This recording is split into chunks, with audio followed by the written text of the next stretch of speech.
Hello. Say hello. Let me know where you're coming in from.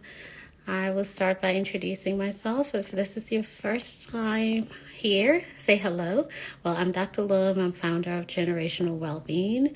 I am really passionate about helping parents create sustainable habits for their kids and their families so that they can change the narrative from disease to wellness. This will be a quick one. Today, I know I've talked about healthy habits for a long time, and I realized recently that I've not really talked about the habit loop, because a lot of times we start out with certain habits and we don't really understand how the habits got started, and we don't even realize what we're doing because it's been so ingrained in our brains and we've done it over and over again. So there's something called a habit loop. And what is this? This is where, let's say there is a situation where there is a cue, right? A cue may be, for example, things that happened before you actually take action, as far as the behavior itself. And after you take action of that behavior, there is a reward that comes after that goes ahead to reinforce that particular habit, which is why every time there is that cue, it could be a time, it could be a place, it could be an emotion that will trigger a behavior.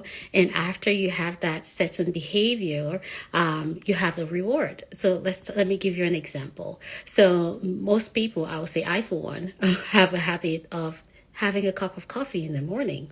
What's the cue? It's just waking up. When I wake up in the morning, I love my cup of coffee.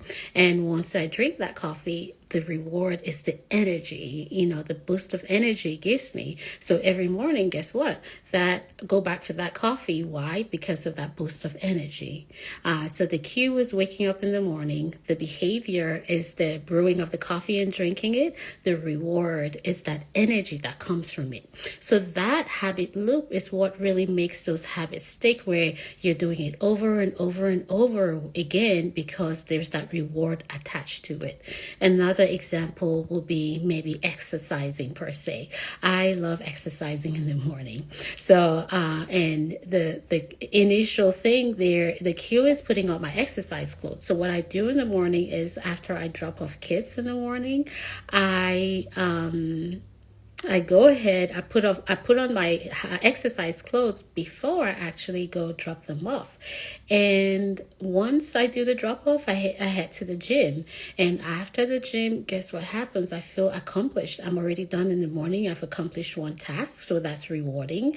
And then I have a boost of energy as well, and my mood is improved. And throughout my day, I have a positive outlook because I have the strength and the energy. I'm cognitively alert. I make better decisions. So I have a lot of rewards to exercising in the morning. So guess what? In the mornings, I will exercise because I see those immediate rewards.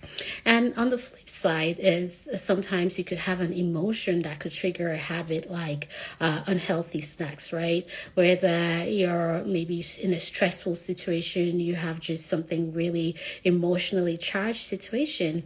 And what do?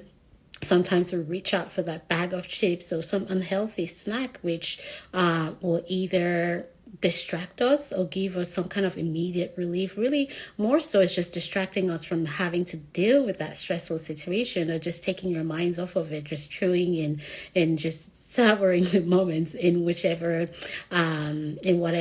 snack you decide. So the reward there is the immediate relief, the distraction from not dealing with that particularly stressful situation.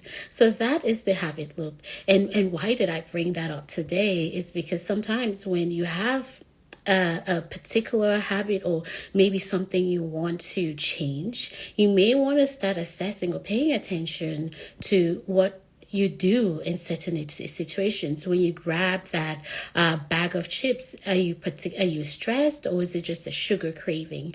Or when you're exercising, what are the rewards you get from the habits? So as you try to replace it with new habits, you want to make sure you're finding a cue and a behavior, and also trying to attach a reward to it. Because any habit you're trying to create, if you don't necessarily see the reward to it, chances are you're not going to be consistent with it. So as we start creating habits, you want to assess where you are, see what your positive reinforcements are, and then make it incremental. You don't want to make huge changes at a time, because remember, though these habits are ingrained, they're things you've done over and over and over. So for it to change, it's not going to change overnight. So really knowing where you are, understanding where you are, and then making small changes at a time, and really look for a reward with all the activities you're doing. And finally, you want to celebrate your progress, because not everything, sometimes we may want to do a lot of things at the same time, it may become overwhelming. But even doing something small or a change, you want to celebrate it, because that tends to be rewarding too. So thank you for joining me. If you're assessing yourself, like if there are any habit loops that you have recognized, or maybe things that you've been doing without really realizing the cues or the behavior or the reward that's attached to it, and let me know if there are certain things you want to change, and I can help you work through those loops and work through the changes together. I have a link on the Calendly. In there, you can book a call with me and we'll talk more about it. Again, thank you for joining me. I hope you're having a good day. Until next time, I am Dr. Loom.